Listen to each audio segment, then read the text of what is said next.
तो आज हम लोग इस वीडियो में देखेंगे हमारा इतिहास और नागरिक जीवन। ये कक्षा 8 की पुस्तक है। तो इसमें आज हम लोग पढ़ेंगे नागरिक शास्त्र, जिसको इंग्लिश में सिविक्स बोलते हैं। तो इसमें आज हम लोग पहला पार्ट पढ़ेंगे हमारा लोकतंत्र। तो इस वीडियो में हम लोकतंत्र के बारे में अपने जानेंगे। बहुत ही इम्पॉर्टेंट वीडियो है। तो इसमें सबसे पहले हम इस पार्ट को पढ़ेंगे और इसके बाद हम इसके अभ्यास प्रश्न इसी वीडियो में अंत में देखेंगे। तो आइए हम पाठ को देखते हैं। पाठ 1, हमारा लोकतंत्र। वोट। हर शाम गांव की चौपाल लगती है। 80 साल की काकी स्वतंत्रता सेनानी रही हैं और आजकल अपने गांव की प्रधान हैं। आज भी चौपाल बैठी है, चलो देखें वहाँ क्या हो रहा है। काकी, देखो अब हमारा देश आज़ाद है, हमारे देश में हमारी सरकार है। यदि तुम लोगों को कोई परेशानी या तकलीफ हो तो तुम अपनी बात बेहिचक मुझसे कहो, जिससे मैं तुम्हारी समस्याओं को सरकार तक पहुंचाकर उनका निदान करवा सकूं। काकी, सरकार हमारी बात क्यों सुनेगी? हमारा उन पर क्या अधिकार है? हरिया ने कहा। अरे हरिया, यह कोई राजाओं का जमाना या अंग्रेजों की गुलामी का समय नहीं है। अब हमारे देश में लोकतंत्र है। लोकतंत्र? रामावती ने पूछा कि काकी, यह लोकतंत्र क्या है? तो लोकतंत्र का शाब्दिक अर्थ है लोगों का शासन, पर इसका अर्थ ये नहीं है कि लोग एक दूसरे पर शासन करें, बल्कि लोकतंत्र का तात्पर्य ऐसी शासन व्यवस्था से है जिससे देश के लोगों की प्रत्यक्ष या अप्रत्यक्ष रूप से समान भागीदारी हो। इसमें महिलाओं, पुरुषों, दलितों एवं अल्पसंख्यकों सहित समाज के अन्य सभी वर्गों की समान भागीदारी होती है। हमारी लोकतांत्रिक व्यवस्था में सभी वयस्क 18 वर्ष या उससे अधिक आयु के लोग अपने मत का प्रयोग करके कुछ प्रतिनिधियों को चुनते हैं। चुने हुए प्रतिनिधि मिलकर देश के लिए कानून बनाते हैं। ये कानून भी अधिकांश चुने हुए लोगों की सहमति से बनते हैं।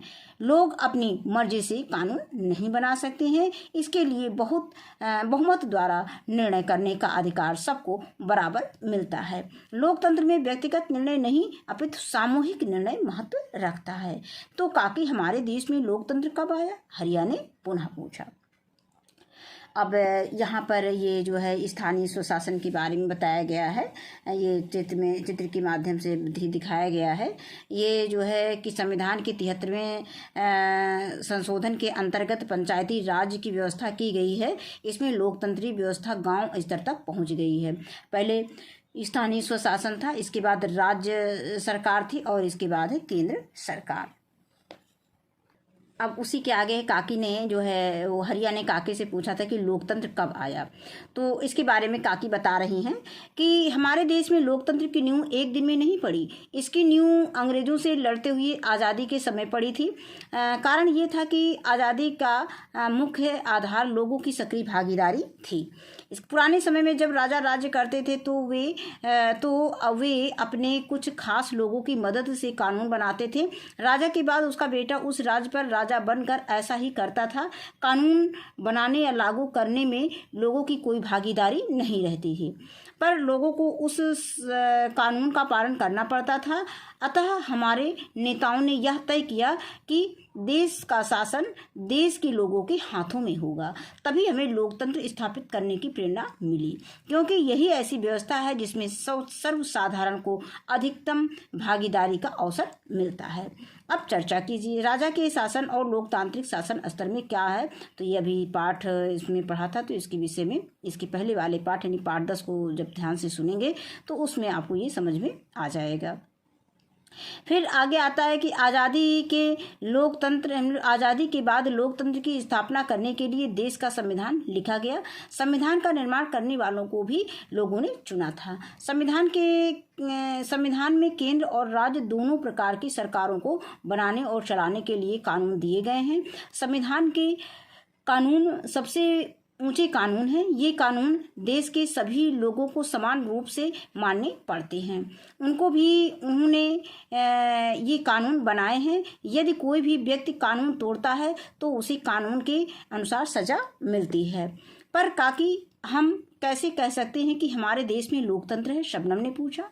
ठीक है, तुम सभी ध्यान से सुनो। अब ये जो है लोकतंत्र के बारे में बताती है कि हमारे देश में लोकतंत्र है या नहीं, तो इसको काकी जो है समझाती हैं और आप भी इसको समझिए।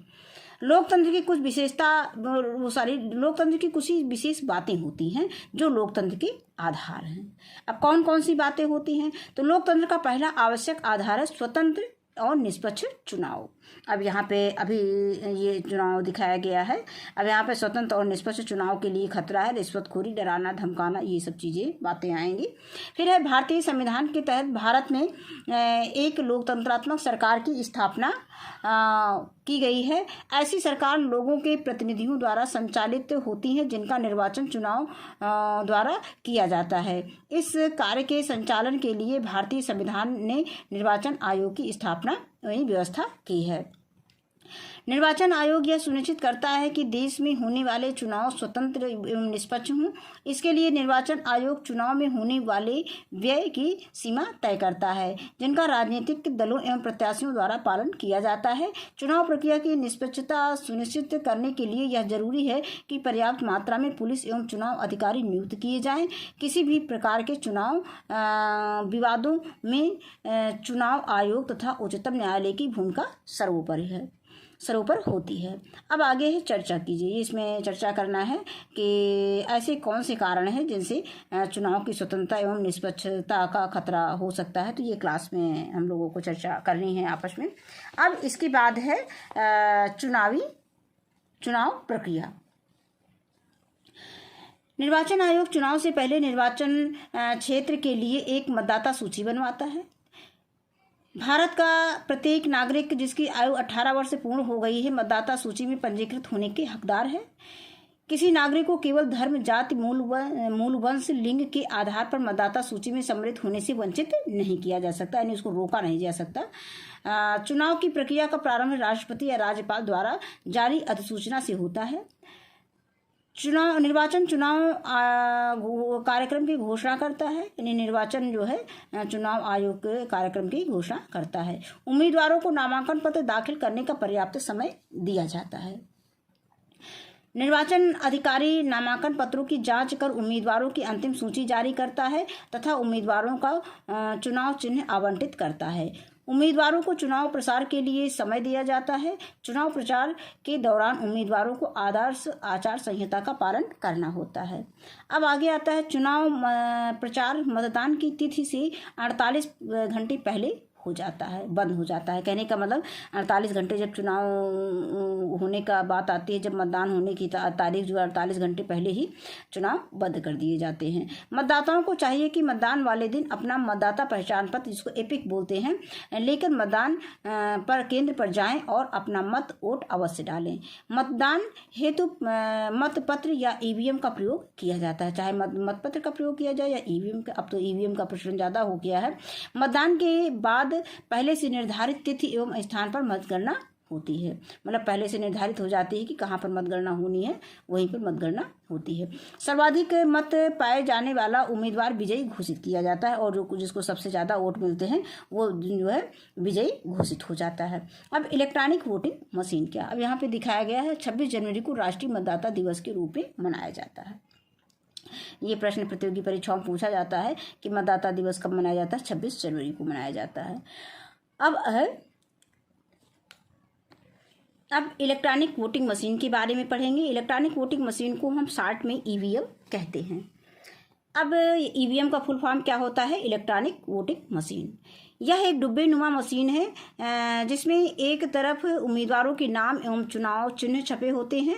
प्रत्येक उम्मीदवार के नाम और चिन्ह के सामने एक नीले रंग का बटन होता है जिसको दबाने से हम अपनी आवश्यकता अनुसार किसी भी दल के उम्मीदवार को अपना मत दे सकते हैं। नीला बटन सिर्फ एक ही बार दबाया जाता है। इस प्रकार एक व्यक्ति द्वारा एक ही मत दिया जा सकता है। अब यहाँ पे चुनाव अधिकारी के प्रयोग के लिए जो है इलेक्ट्रॉनिक वोटिंग मशीन ये दिखाया गया है चित्र में। इस तरह से होता है। मतदाता के लिए प्रयोग के लिए ये दिया, ये चुनाव अधिकारी इसका प्रयोग करता है और ये मतदाता के प्रयोग के लिए ये दिखाया गया है ईवीएम। फिर मतदाता द्वारा दिए गए वोट की पुष्टि के लिए आजकल इलेक्ट्रॉनिक वोटिंग मशीन ईवीएम से एक मशीन और जोड़ी जा रही है जिसे वोटर वेरीफाइड पेपर वीवी मतलब इसको हम क्या बोलेंगे, voter verified paper audit trial बोलते हैं, वीवीपैट जिसको कहते हैं। वीवीपैट का फुल फॉर्म क्या होता है, voter verified paper audit trial. इस मशीन में मतदाता को एक पर्ची दिखाई देती है जिसमें उस उम्मीदवार का नाम एवं चुनाव चिन्ह छपा होता है, जिसको उसने अपना मत दिया है, जिसको वोट देंगे वो उस पर्ची में आ जाएगा, आपका नाम आ जाएगा और जिस पार्टी को आपने दिया है वो आ जाएगा। अब इसके बाद है नोटा। नोटा यानी none of the above. NOTA का अर्थ है कि इसमें से कोई नहीं। यदि मतदाता को चुनाव लड़ रहे सभी उम्मीदवारों में से कोई पसंद ना हो तो वह नोटा को अपना वोट दे सकता है। नोटा का बटन ईवीएम मतपत्र के अंत में होता है, यानी जो मतपत्र के अंत में जो अंतिम बटन होता है वो किसका होता है, नोटा का होता है। अब आगे है कि राम रतन ने पूछा, काकी लोकतंत्र में राजनीतिक दल का क्या काम करते, राजनीतिक दल क्या काम करते हैं। ये पार्टी कार्यालय को दिखाया गया है। अरे राम रतन, किसी भी विशाल समाज में लोग व्यक्तिगत रूप से सार्वजनिक जीवन को प्रभावित नहीं कर सकते, परंतु दूसरों से मिलकर यह संभव हो सकता है। यही काम राजनीतिक दल करते हैं। राजनीतिक दल राजनीतिक पद एवं प्रभाव पाने के उद्देश्य से समान विचार रखने वालों के साथ मिलकर काम करते हैं। इसके अलावा चुनाव के समय ये राजनीतिक दल अपने अपने विचार, कार्यक्रमों एवं नीतियों को लोगों के समक्ष रखते हैं, जिससे लोगों को सही प्रतिनिधियों को चुनने में मदद मिलती है। जिस दल के सबसे ज़्यादा प्रतिनिधि चुने जाते हैं वही दल सरकार बनाती है और बाकी राजनीतिक दल विपक्ष दल के रूप में कार्य करते हैं। यानी जो दल ज़्यादा जिसमें के प्रतिनिधि चुने जाते हैं वो दल सरकार बन जाती है और जिसके कम होते हैं वो राजनीतिक दल में विपक्षी दल के रूप में काम करते हैं। अब ये विपक्षी दल सरकार को अपनी मनमानी करने से रोकते हैं, यानी सरकार मनमानी नहीं कर पाती ही विपक्षी दल उनको रोकने का काम करते हैं।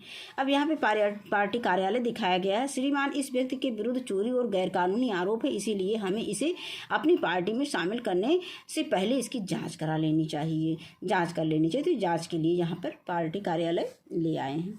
अब आगे दिया गया है कि अच्छा काकी बताइए, इन दलों की भी चौपाल जरूर लगती होगी। राम रतन ने उत्सुकतापूर्वक पूछा, यानी उत्सुकतावश पूछा। हाँ भाई हाँ, काकी हंसते हुए बोली। इन सारे दलों के चुने हुए प्रतिनिधि नई दिल्ली स्थित संसद, यानी जिसको अंग्रेजी में पार्लियामेंट बोलते हैं, नामक भवन में बैठते हैं। भारतीय लोकतंत्र में संसद लोगों की सर्वोच्च प्रतिनिधि संस्था है। ये प्रतिनिधि संसद के माध्यम से सरकार को लोगों के विचारों से अवगत कराते हैं। सरकार अपने कार्यों के लिए संसद के प्रति उत्तरदायी होते हैं। कोई भी सरकार संसद के माध्यम से ही देश का शासन चलाती है। तो काकी, हमारे गांव के तालाब की सफाई करवाने के लिए क्या हमें नई दिल्ली जाना पड़ेगा? तो काकी बता रहे हैं कि नहीं, अरे नहीं सोहन, इसके लिए तुम मुझसे या स्थानीय विकास अधिकारी से कह सकते हो। लोकतंत्र में स्थानीय शासन बहुत आवश्यक है। इससे सार्वजनिक जीवन में निर्णय की प्रक्रिया में भाग लेने के अवसर बढ़ जाते हैं और लोगों की सीधी भागीदारी होती है। फिर आगे है कि पर काकी, अगर सरकार तुम्हारे कार्यों में हस्तक्षेप करे तो? रहीम ने पूछा। भारतीय लोकतंत्र में प्रत्येक भारतीय नागरिक को कुछ मूल अधिकार दिए गए हैं, जैसे नागरिक, राजनीतिक, सामाजिक, आर्थिक, सांस्कृतिक अधिकार। यही मौलिक अधिकार यानी फंडामेंटल राइट लोकतंत्र का दूसरा आधार है। राजनीतिक एवं नागरिक अधिकार विशेषतया ऐसे अधिकार हैं जिनके अनुसार राज्य व्यक्तियों तथा समूहों के कार्यों में हस्तक्षेप न करने के लिए प्रतिबद्ध है। अब आगे है कि लोकतांत्रिक शासन में सभी लोगों को विचार अभिव्यक्ति, संगठन बनाने, सम्मेलन करने, कहीं भी आने जाने पर एवं कोई भी व्यवसाय करने की स्वतंत्रता होती है। फिर उसी के आगे है कि संविधान में भारतीय नागरिक को अपने विचार व्यक्त करने की स्वतंत्रता का अधिकार दिया गया है, परंतु वह न्यायालय और संसद की अवमानना या मानहानि नहीं कर सकता है। यदि सरकार जनता की बात नहीं सुनती तो जनता उसका विरोध सभाओं, प्रदर्शनों, जुलूसों तथा आंदोलनों द्वारा कर सकती है, किंतु ये आंदोलन पूर्णतः शांतिपूर्ण होने चाहिए। कुछ लोग विरोध प्रदर्शन करने पर सार्वजनिक संपत्तियों यथा बसों, रेलगाड़ियों को तोड़ फोड़ कर, आग लगाकर तथा ऐतिहासिक इमारतों को क्षति पहुँचाते हैं तथा महापुरुषों की मूर्तियों पर पोस्टर चिपकाते हैं। आप बताइए कि यह उचित है? आपने विचार इस पे आपको लिखने हैं। तो ये उचित तो नहीं है, लेकिन आप अपने विचार इस पे लिख सकते हैं। आपने क्या इसके विषय में आपकी क्या राय है? फिर इसके बाद है सूचना के अधिकार के कुछ मुख्य बिंदु दिए गए हैं। सूचना का अधिकार भारत में अक्टूबर 2005 ईस्वी में लागू हुआ है। इसके अंतर्गत जनता को ये जानने का अधिकार है कि सरकार एवं उससे संबंधित संस्थाएं सुचारू रूप से कार्य कर रही हैं या नहीं। फिर है जनता का केंद्र, राज्य सरकार और स्थानीय सरकार के निर्णय एवं नीतियों की जानकारी प्राप्त करने का भी अधिकार है। फिर अगला है कि सामान्य जनता, मीडिया, स्वयंसेवी संगठनों एवं पंचायती राज के प्रतिनिधियों को मांगी गई सूचना प्राप्त करने का अधिकार है। फिर इसी के आगे है कि सूचना प्राप्ति के लिए शुल्क तथा समय सीमा निर्धारित की गई है। अब आगे दिया गया है कि यदि कोई हमारे मौलिक अधिकारों का उल्लंघन करे तो हम क्या करें? तो शबनम ने पूछा कि नागरिकों की स्वतंत्रता, समानता और अधिकारों की सुरक्षा का दायित्व न्यायपालिका पर होता है। जनता को समान न्याय दिलाने हेतु न्यायपालिका को सरकार के दबाव और नियंत्रण से मुक्त होना चाहिए। स्वतंत्र न्यायपालिका लोकतंत्र का तीसरा महत्वपूर्ण आधार है। इसके बाद राम रतन ने तभी अचानक पूछा, अच्छा काकी, मीडिया या संचार माध्यम के बारे में प्रायः सुनने को मिलता है, ये क्या है? काकी बोली, तुमने बहुत अच्छा प्रश्न पूछा है। कल तुमने टेलीविजन पर देखा होगा कि भारत में क्रिकेट मैच कितना अच्छा खेला, यानी भारत ने क्रिकेट मैच कितना अच्छा खेला। मैच जीतने पर गांव वालों ने खुशी में पटाखे भी छुड़ाए थे। राम रतन ने कहा कि हाँ काकी, खेतों पर काम करते समय मैं भी रेडियो से मैच के बारे में सुन रहा था। नहीं, जब मैं खेतों पे काम कर रहा था तो उस समय मैं रेडियो पर मैच सुन रहा था। काकी ने कहा कि यही रेडियो, टेलीविजन, अखबार, पत्र पत्रिकाएं, बैनर एवं पोस्टर संचार माध्यम या मीडिया हैं जिनके माध्यम से हम सूचनाओं का आदान प्रदान करते हैं। एक बात और, सरकार अपनी नीतियों और कार्यों के लिए जनता का समर्थन प्राप्त करने का प्रयास करती है। ये संचार माध्यम स्वतंत्र रूप से कार्य करते हैं। ये न केवल शासन की नीतियों का प्रचार करते हैं, बल्कि शासन के काम की जांच पड़ताल भी करते हैं, जनता को सूचनाएं उपलब्ध कराते हैं तथा सभी प्रकार के विचारों का आदान प्रदान करने का साधन बनते हैं। वे शासन एवं जन भावना पहुंचाने तथा शासन पर सार्वजनिक दबाव का भी माध्यम है। अतः मीडिया लोकतंत्र का चौथा आधार है। इसके बाद है कि कुछ वर्ष पहले की बात है कि जमालपुर गांव में घुरहु काका को कई महीने की पेंशन नहीं मिली। उन्होंने शहर जाकर अखबारों में ये खबर छपवाई। खबर पढ़कर पेंशन विभाग में खलबली मच गई। जांच करने पर विभाग के लोगों को गलती मालूम हुई। नतीजा ये हुआ कि काका को विभाग से पत्र मिला, वे अपनी बकाया पेंशन विभाग में आकर तत्काल प्राप्त कर लें। देखा कैसे मीडिया के द्वारा प्रशासन में जवाबदेही लाई गई। यदि शासन जनपद की इच्छा की लगातार अवहेलना करता है तो अगले चुनाव में उन लोगों को जनता दोबारा नहीं चुनेगी, किन्हीं और लोगों को वोट देकर विजयी बनाएगी। यही जनप्रतिनिधियों में जवाबदेही लाने का तरीका है। फिर आगे है, अच्छा काकी, अब समझें कि लोकतंत्र लोगों के द्वारा लोगों के लिए शासन है। यानी लोकतंत्र बताया गया है कि लोकतंत्र क्या है, यानी लोकतंत्र लोगों के द्वारा लोगों के लिए शासन है। अगर आपसे पूछे कि लोकतंत्र क्या है तो आप बताएंगे कि लोगों के द्वारा लोगों के लिए शासन है। अब आगे कि बिल्कुल ठीक कहा तुमने, एक मात्र लोकतंत्रीय ढांचा बना लेने से सही अर्थों में लोकतंत्र सुनिश्चित नहीं होता है। यानी कहने का मतलब है कि मतलब एक मात्र कह रहे हैं कि बिल्कुल ठीक कहा तुमने, पर मात्र लोकतंत्रीय ढांचा बना लेने पर सही अर्थों में लोकतंत्र सुनिश्चित नहीं होता है। इसके लिए ये जरूरी होता है कि प्रत्येक नागरिक अपने कर्तव्यों एवं दायित्वों के प्रति जागरूक हो एवं स्वयं निर्णय लेने की क्षमता रखता हो, और यह तभी संभव है जब वह शिक्षित और जागरूक होगा। शिक्षित व्यक्ति को न केवल अपने देश की समस्याओं को सही जानकारी होती है, यानी अपने देश की समस्याओं की जानकारी होती है, बल्कि उनको सुलझाने में भी वह अपना योगदान दे सकता है। शिक्षित व्यक्ति किसी के बहकावे में आकर उसे वोट नहीं देगा, वह अपने विवेक से उचित अनुचित का निर्णय करेगा। इसीलिए लोकतंत्र को सफल बनाने में शिक्षा का महत्व अधिक है, और तभी लोकतंत्र मजबूत होगा। फिर उसी के आगे है कि तुम बेवकूफ़ बना सकते हो सभी लोगों को कुछ समय के लिए, नहीं, तुम बेवकूफ़ बना सकते हो सभी लोगों को कुछ समय के लिए, कुछ लोगों को हमेशा के लिए, लेकिन सभी लोगों को हमेशा के लिए नहीं। ये अब्राहम लिंकन का कथन है। अब आगे आता है सर्वधर्म समभाव। लोकतंत्र की सफलता के लिए शिक्षा के अतिरिक्त नागरिकों में परस्पर धार्मिक सद्भाव का होना भी आवश्यक है। दूसरे शब्दों में हम कह सकते हैं कि उनके साथ पंथ निरपेक्षता की भावना होनी चाहिए, और इसका सीधा अर्थ ये है कि सभी व्यक्तियों को अपने अपने विश्वास के अनुसार अपना धर्म पालन व प्रचार प्रसार करने की स्वतंत्रता होगी। और दूसरा बिंदु दिया गया है कि धर्म के आधार पर राज्य नागरिकों में कोई भेदभाव नहीं करेगा और राज्य किसी भी धर्म को विशेष प्रोत्साहन नहीं देगा। इसमें जो है लोकतंत्र को बातचीत के माध्यम से समझाया गया है। फिर आगे आता है सामाजिक, आर्थिक एवं राजनीतिक समानता। लोकतंत्र समानता पर आधारित शासन व्यवस्था है, यानी किस पर लोकतंत्र किस पर आधारित? लोकतंत्र जो है समानता पर आधारित शासन व्यवस्था है। विगत कई शताब्दियों से हमारे समाज में अनेक प्रकार की असमानताएं विद्यमान रही हैं। धर्म, जाति एवं लिंग पर आधारित भेदभाव हमारी सामाजिक व्यवस्था को प्रभावित करते रहे हैं। लोकतंत्र इस भेदभाव को समाप्त करके सभी को समान अवसर देने पर जोर देता है।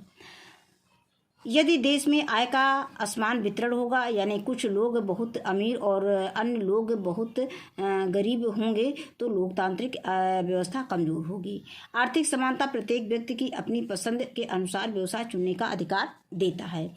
राजनीतिक समानता का अर्थ है कि समाज में सभी व्यक्तियों को एक समान मताधिकार एक समान मताधिकार और चुनाव लड़ने का अधिकार तथा सरकार में कोई भी पद पाने का अधिकार प्राप्त हो। फिर इसके बाद महिलाओं के कुछ अधिकार दिए गए हैं, देखते हैं कौन कौन से अधिकार हैं। कानून के समक्ष समानता, लिंग के आधार पर भेदभाव न करना, समान कार्य के लिए समान वेतन और कार्य के लिए उपयुक्त और मानवीय वातावरण बनाना तथा प्रसूति लाभ सुनिश्चित करना। फिर आगे आता है महिलाओं के सम्मान के विरुद्ध गतिविधियों को रोकना, और आगे है कि पंचायत और नगर पालिकाओं में महिलाओं के लिए सीटों का आरक्षण।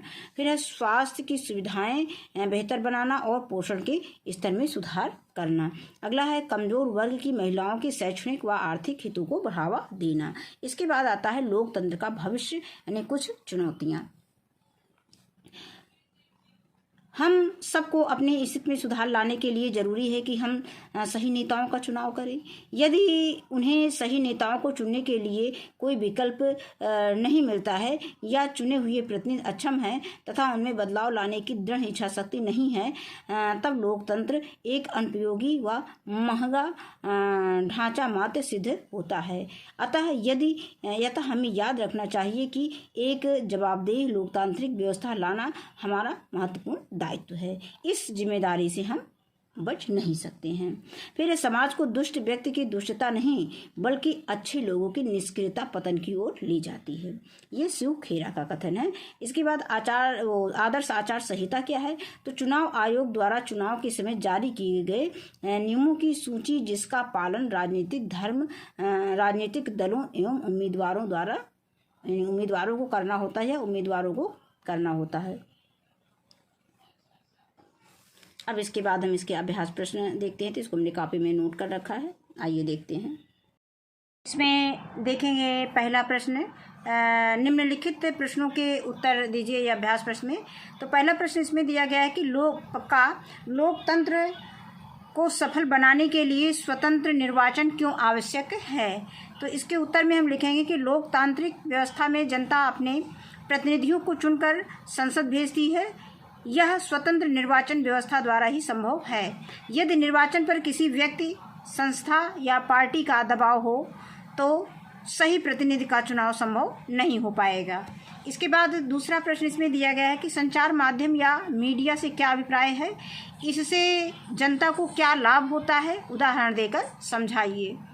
तो इसका उत्तर हम लिखेंगे कि संचार माध्यम या मीडिया लैटिन भाषा के मीडियम शब्द का बहुवचन है जिसका अर्थ है माध्यम।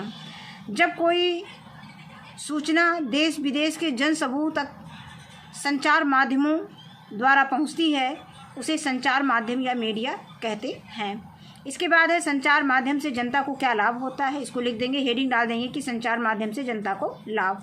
तो मीडिया से जनता को निम्नलिखित लाभ है। नंबर 1, यह देश विदेश में होने वाली हर घटना की जानकारी देती है, निसंचार। और नंबर 2 है, अपनी बातें सरकार तक पहुंचाने का सशक्त साधन है। आगे अगला बिंदु देखेंगे, इसके द्वारा जनता को केंद्र, राज्य सरकार एवं स्थानीय सरकार के निर्णय एवं नीतियों की जानकारी प्राप्त होती है। और अगला पॉइंट 4 दिया गया है, अगला बिंदु 4 दिया गया है कि सरकार एवं उससे संबंधित संस्थाओं के कार्यों की जानकारी प्राप्त होती है। अब इसके बाद अगला प्रश्न दिया गया है कि संसद, विधानसभा अथवा ग्राम पंचायत के प्रतिनिधि चुनते समय आप किन बातों का ध्यान रखोगे। तो इसका उत्तर लिखेंगे कि प्रतिनिधि चुनते समय इस बात का ध्यान रखेंगे कि प्रतिनिधि शिक्षित, योग्य और अनुभवी हो। अगला प्रश्न दिया गया है कि राजनैतिक और सामाजिक अधिकारों के अंतर्गत किस प्रकार के अधिकार नागरिकों को दिए गए हैं। तो इसमें हम उत्तर में लिखेंगे कि राजनैतिक और सामाजिक अधिकारों के अंतर्गत निम्नलिखित मौलिक अधिकार दिए गए हैं। पहली हेडिंग डालेंगे राजनीतिक अधिकार। तो नंबर 1 इसमें लिखेंगे कि 18 वर्ष या इससे अधिक आयु के पुरुषों और स्त्रियों को मत देने का अधिकार है। नंबर 2 लिखेंगे कि भारत का कोई भी नागरिक सुविधानुसार चुनाव लड़ सकता है। नंबर 3 में लिखेंगे कि नागरिक सरकार के किसी अनुचित कार्य की भाषण या लेख द्वारा निंदा कर सकते हैं। और नंबर 4 में लिखेंगे कि प्रत्येक मतदाता को गुप्त मतदान करने का अधिकार है। इसके बाद हम आते हैं सामाजिक अधिकार पे। तो सामाजिक अधिकार में हम लिखेंगे नंबर 1, प्रत्येक व्यक्ति को सार्वजनिक स्थान पर जाने का अधिकार है। नंबर 2 है, शोषण के विरुद्ध अधिकार द्वारा कमज़ोर वर्गों के स्त्रियों व बच्चों को सुरक्षा प्रदान की गई है। नंबर 3 पे लिखेंगे, नंबर 1 हो गया, 2 हो गया। नंबर 3 है कि 14 वर्ष से कम आयु के बालकों को ऐसे कामों पर लगाने से रोकना जो उनके स्वास्थ्य के लिए हानिकारक है। अगला पॉइंट 4 है कि नागरिक वैधानिक और शांतिपूर्ण उपाय अपनाकर सरकारी नीतियों का विरोध कर सकते हैं। इसके बाद इसमें प्रसंख्या अंगा है कि लोकतंत्र में स्वतंत्र न्यायपालिका का क्या महत्व है। तो इसके उत्तर में हम लिखेंगे कि एक स्वतंत्र न्यायपालिका लोकतांत्रिक शासन की आधारशिला है, जो यह सुनिश्चित करने हेतु आवश्यक कानूनी ढांचा और निगरानी प्रदान करती है कि लोकतांत्रिक प्रणाली सभी नागरिकों के अधिकारों तथा स्वतंत्रता की रक्षा करते हुए उद्देश्यों के अनुसार कार्य करें। इसके बाद प्रसंख्या 4 है कि राजनीतिक दलों के लिए चुनाव चिन्ह क्यों जरूरी है, एक उदाहरण दीजिए। तो इसके उत्तर में लिखेंगे राजनीतिक दलों के लिए चुनाव चिन्ह होना होता है या इसलिए ज़रूरी है क्योंकि चुनाव चिन्ह के न होने से राजनीतिक दलों का जनता में पहचान, प्रचार कार्य, चुनाव कार्य समुचित रूप से नहीं हो सकता है। यहाँ पे कामा लगा देंगे, प्रचार कार्य, चुनाव कार्य समुचित रूप से नहीं हो सकता है। जैसे कमल का फूल, अब यहाँ पे यही है, तो अब जैसे दिया गया है कि कमल का फूल भारतीय जनता पार्टी का चुनाव चिन्ह है और हाथ का पंजा जो है कांग्रेस का चुनाव चिन्ह है। इसी तरह से पार्टियों को अलग अलग चुनाव चिन्ह दिए जाते हैं जिससे उनकी पहचान और उनको अपने पार्टी का प्रचार करने में आसानी हो और जनता को भी समझने में आसानी हो। अब इसके बाद अगला प्रश्न दिया गया है अच्छा कि चुनाव की प्रक्रिया का संक्षिप्त वर्णन कीजिए। तो इसे हम टेक्स्ट बुक में देख लेते हैं। इसमें हेडिंग डालेंगे कि चुनाव प्रक्रिया। अब लिखेंगे कि निर्वाचन आयोग चुनाव से पहले प्रत्येक निर्वाचन के क्षेत्र में एक मतदाता सूची बनवाता है। भारत का प्रत्येक नागरिक जिसकी आयु 18 वर्ष पूर्ण हो गई हो मतदाता सूची में पंजीकृत होने का हकदार है। किसी नागरिक को केवल धर्म, जाति, मूल वंश, लिंग के आधार पर मतदाता सूची में सम्मिलित होने से वंचित नहीं किया जा सकता। चुनाव की प्रक्रिया का प्रारंभ राष्ट्रपति या राज्यपाल द्वारा जारी अधिसूचना से होता है। निर्वाचन आयोग चुनाव कार्यक्रम की घोषणा करता है। उम्मीदवारों को नामांकन पत्र दाखिल करने का पर्याप्त समय दिया जाता है। निर्वाचन अधिकारी नामांकन पत्रों की जांच कर उम्मीदवारों की अंतिम सूची जारी करता है तथा उम्मीदवारों को चुनाव चिन्ह आवंटित करता है। उम्मीदवारों को चुनाव प्रचार के लिए समय दिया जाता है। चुनाव प्रचार के दौरान उम्मीदवारों को आदर्श आचार संहिता का पालन करना होता है। यानी चुनाव प्रचार के दौरान लोगों को, उम्मीदवारों को आदर्श आचार संहिता का पालन करना होता है। फिर आगे है कि चुनाव प्रचार मतदान की तिथि से 48 घंटे पहले बंद हो जाता है। मतदाताओं को चाहिए कि मतदान वाले दिन अपना मतदाता पहचान पत्र, यानी जिसको हम एपिक कहते हैं, EPIC, लेकर मतदान केंद्र पर जाएं और अपना मत यानी वोट अवश्य डालें। मतदान हेतु मतपत्र या EVM का प्रयोग किया जाता है। मतदान के बाद पहले से निर्धारित तिथि एवं स्थान पर मतगणना होती है। सर्वाधिक मत पाने वाले उम्मीदवार को विजयी घोषित किया जाता है। तो ये हमारा हो गया चुनावी प्रक्रिया, यानी चुनाव प्रक्रिया। अगला प्रश्न है कि सभी वयस्क नागरिकों को मतदान करने का अधिकार है, किंतु कुछ लोग ऐसे भी हैं जो अपना वोट देने नहीं जाते हैं। सोचिए ऐसा होता है तो उसका क्या परिणाम होगा। तो इसका उत्तर हम लिखेंगे कि कम वोट पड़ने के कारण सही प्रतिनिधि का चुनाव नहीं होगा। अब इसके बाद आगे प्रश्न पे आते हैं कि रिक्त स्थानों की पूर्ति कीजिए। पहला प्रश्न दिया गया है कि मतदान करने के लिए न्यूनतम आयु है, तो यहाँ पे खाली स्थान पे हम लिख देंगे 18 वर्ष। इसके बाद आगे आता है कि यदि कोई व्यक्ति कानून तोड़ता है तो उसे, खाली स्थान दिया है, ... के अनुसार सज़ा मिलती है, तो यहाँ पे हम लिख देंगे कानून के अनुसार सज़ा मिलती है। अब आ गया था संविधान में भारत को क्या घोषित किया है, लोकतांत्रिक घोषित किया गया है। नहीं, संविधान में भारत को लोकतांत्रिक देश घोषित किया गया है, तो यहाँ पे हम क्या लिख देंगे, लोकतांत्रिक। इसके बाद आता है मतदान करने के लिए इलेक्ट्रॉनिक, फिर यहाँ पे क्या लिखें, वोटिंग मशीन का प्रयोग किया जाता है, तो यहाँ पे वोटिंग भर देंगे। इसके बाद अगला प्रश्न अंगा आता है कि भारतीय संविधान में स्वतंत्र एवं निष्पक्ष चुनाव के लिए, तो यहाँ पे निर्वाचन आयोग की व्यवस्था होती है, तो यहाँ पे हम लिख देंगे निर्वाचन। तो इस वीडियो में बस इतना ही। वीडियो देखने के लिए बहुत बहुत धन्यवाद।